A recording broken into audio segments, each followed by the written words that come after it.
Magic and Mystery in Tibet by Alexandra David-Neel. The fact is that Orientals do not make a show of their mystic, philosophic, or psychic knowledge. It is most difficult to win their confidence in these matters. A traveler in search of information may be the guest of a lama for several months, drink tea daily with him, and go away thinking his host is an ignoramus, while on the contrary, the lama could have answered all his questions and told him more things than he has ever thought of. Whether the heat be actual or subjective, the exercise has more than once warmed my feet and given me a refreshing sleep while spending the night under a tent, or even without any tent, outdoors in the snow. But unless one has been trained for a long time in the practice, it requires tremendous efforts, which make it extremely tiring. To conclude, I will call attention to the fact that the terms which I have translated by consciousness and mind have not exactly the same signification in Tibetan as in English. Tibetans distinguish as many as 11 kinds of consciousness and have 3 words in their language which we are compelled to translate by mind, though each of them bears a special philosophic meaning. A frequent way of ascertaining the degree of concentration of mind is to place a small burning lamp at the head of the novice who is to remain in solitary meditation. Tibetan lamps consist of a cup-like receptacle made of metal or mud.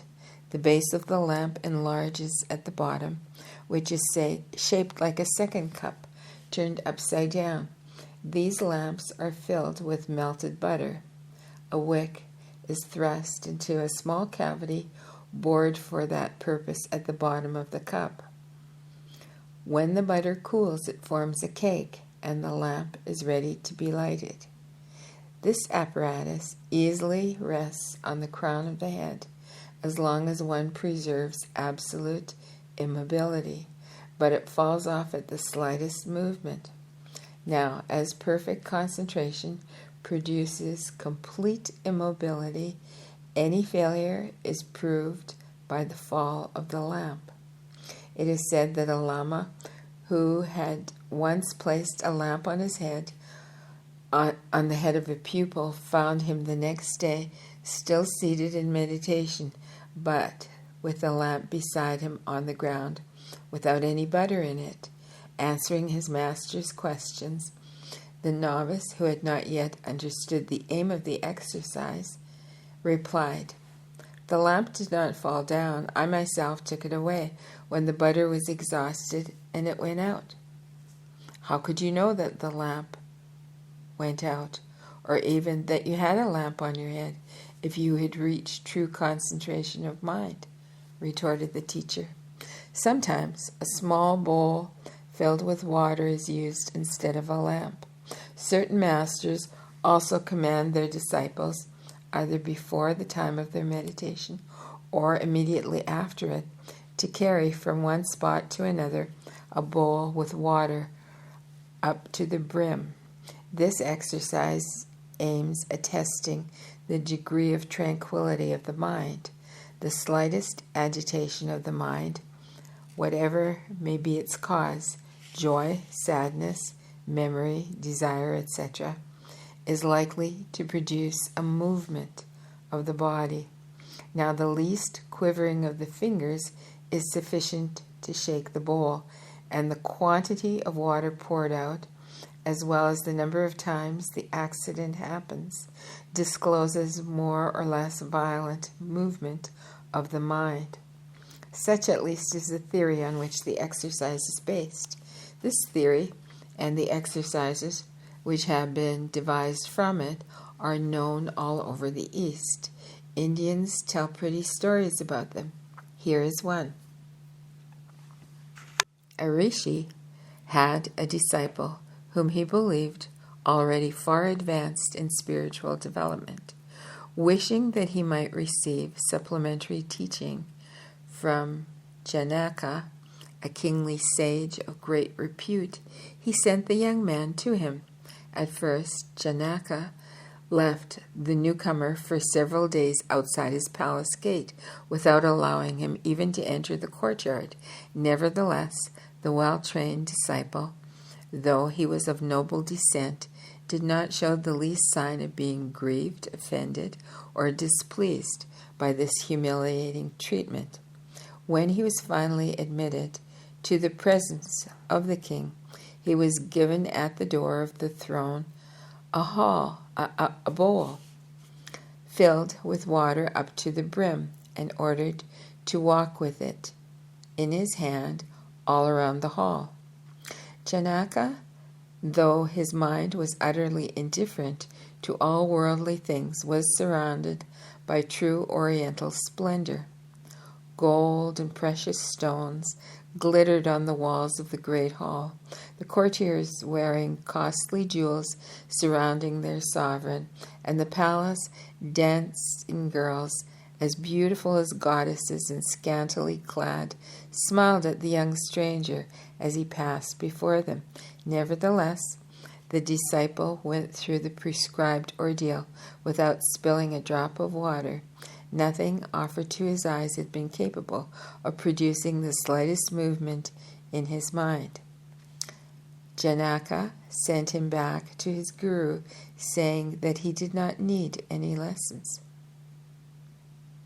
Tibetans are acquainted with the theory regarding chronicles, Khorlos, in brackets, wheels, which is a classic among the followers of Hindu Tantrism. Most likely it has been imported into Tibet from India or Nepal, but the interpretation given by the lamas differs on a number of points, that which is current in Hindu circles. The chronicles are said to be centers of energy that are situated in various parts of the body. They are often called lotus. The practice connected with the chronicles belong to the esoteric teaching.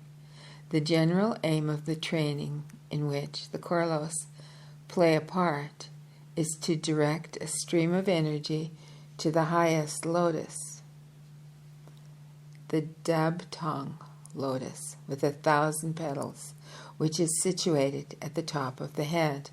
The different kinds of exercises in this training aim at utilizing the energy naturally expressed in animal manifestations connected with sex for the development of intelligence and supernormal powers. The lamas belonging to the Dzogchen sect, Dzogchen sect, are practically the only masters of this teaching. Again, certain disciples are advised to contemplate the sky and sometimes to confine themselves to this practice only. Some lie flat on their backs in the open in order to look at the sky with no other object in sight. This contemplation and the ideas which it excites is said to lead to a particular trance in which the notion of personality is forgotten and an indescribable union with the universe is experienced. All lamas agree regarding the usefulness of most of these strangely artful training practices, yet when reading certain treatises about them or listening to oral explanations given by some mystic masters, one not unfrequently detects a restrained impatience. The teacher who instructs us seems to say, yes, all that is necessary, perhaps even indispensable to the majority of novices, but as a preparatory drill only, the goal is elsewhere. Let us make haste and finish with the preliminary process. The following sober method keeps closer to this goal. At any rate, its working is more easily understood. The master orders his disciple to shut himself in Psalms, T-S-A-M-S, and to meditate, taking his yidam, Y-I-D-A-M, which is tutelary deity, as an object of his contemplation. The novice, dwelling in strict seclusions, concentrates his thought on the yidam, imagining him in the shape and form ascribed to him in books and images, repeating certain mystic formulas and constructing a kilkor, K-Y-I-L-K-H-O-R, are parts of the exercise, of which the aim is to cause the yidam to appear to the worshipper. At least such is the aim that the master points out to the beginner. The pupil breaks his contemplation during the time strictly necessary to eat and the very short time allowed for sleep. Often the recluse does not lie down and only dozes in one of those gomti, G-O-M-T-I, which have been described in a previous chapter. Then there's a footnote here, and it says, generally, the recluse has only one meal a day, but drinks buttered tea several times. However, during such periods of retreat, some ascetics subsist on water and roast barley flour only. Months and even years may elapse in that way.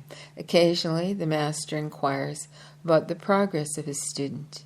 At last, a day comes when the novice informs him that he has reaped the fruit of the exertion. The yidam has appeared. As a rule, the vision has been nebulous and lasted only a little while. The master declares that it is encouraging success, but not as yet definitive result. It is desirable that the recluse should enjoy longer the hallowed company of his protector.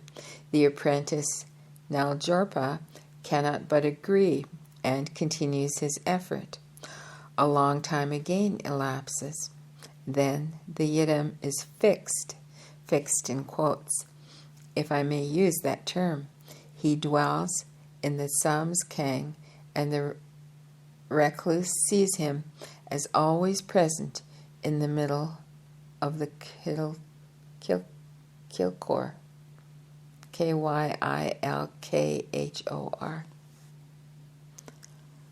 This is most excellent, answers the master when he is informed of the fact. But you must seek a still greater favor. You must pursue your meditation until you are able to touch with your head the feet of the yidam, until he blesses you and speaks to you. Though the previous stages have taken long to be effected, they may be considered the easiest part of the process. The following are much more arduous to attain, and only a small minority of novices meet with success. These successful disciples see the yidam taking on life. They distinctly feel the touch of his feet when prostrated. They lay their head on them. Let me read that sentence again. They distinctly feel the touch of his feet when prostrated. They lay their head on them. They feel the weight of his hands when he blesses them. They see his eyes moving, his lips parting. He speaks. And, lo, he steps out of the kilkor and walks in the samskang. It is a perilous moment. When wrathful demigods or demons have been called up in that way, they must never be allowed to escape from the kilkor, whose magic walls hold them prisoner. Set free out of due time, they would revenge themselves on the person who has compelled them to enter this prison-like consecrated circle. However, the yidam, Though its appearance may be dreadful and its power is said to be feared, it is not dangerous because the recluse has won his favor. Consequently, he may move about as he pleases in the hermitage. Even better, he may cross its threshold and stand in the open. Following his teacher's advice, the novice must find out if the deity is willing to accompany him when he walks out. This task is harder than all the previous ones.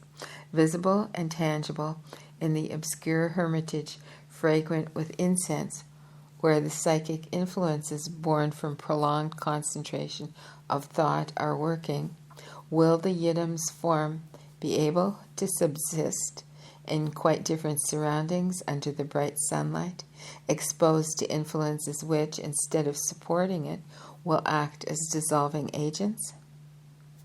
A new elimination takes place amongst the disciples. Most yidam refuse to follow their devotee into the open. They remain obstinately in some dark corner, and sometimes grow angry and avenge themselves for the disrespectful experiments to which they have been submitted. Strange accidents occur to some anchorites, but others succeed in undertaking, and wherever they go, enjoy the presence of their worshipful protector. You have reached the desired goal, says the Guru to his exultant disciple. I have nothing more to teach you. You have won the favors of a protector mightier than I. Certain disciples thank the Lama and, proud of their achievement, return to their monastery or establish themselves in a hermitage and spend the remainder of their life playing with their phantom. On the contrary, others, trembling in mental agony, prostrate themselves at the Guru's feet and confess some awful sin. Doubts have arisen in their mind, which, in spite of strenuous efforts, they have not been able to overcome. Before the yidam himself, even when he spoke to them or when they touched him, the thought has arisen in them that they contemplated a mere phantasmagoria, which they had themselves created. The master appears afflicted by this confession. The unbeliever must return to his sanskang and begin training all over again in order to conquer his incredulity, so ungrateful to the yidam who has favored him. Once undermined, faith seldom regains a firm footing.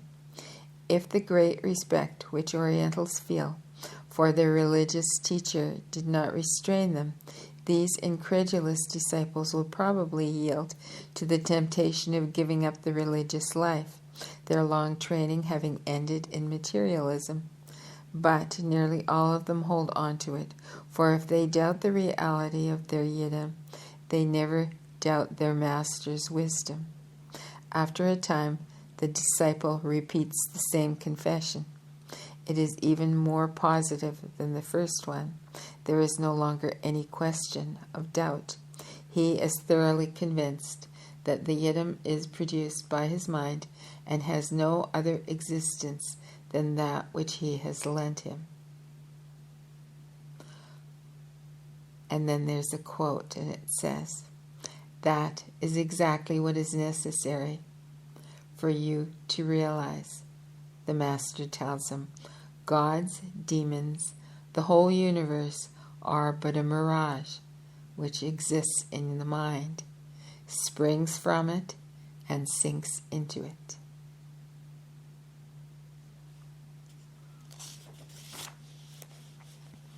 And that concludes Chapter 7.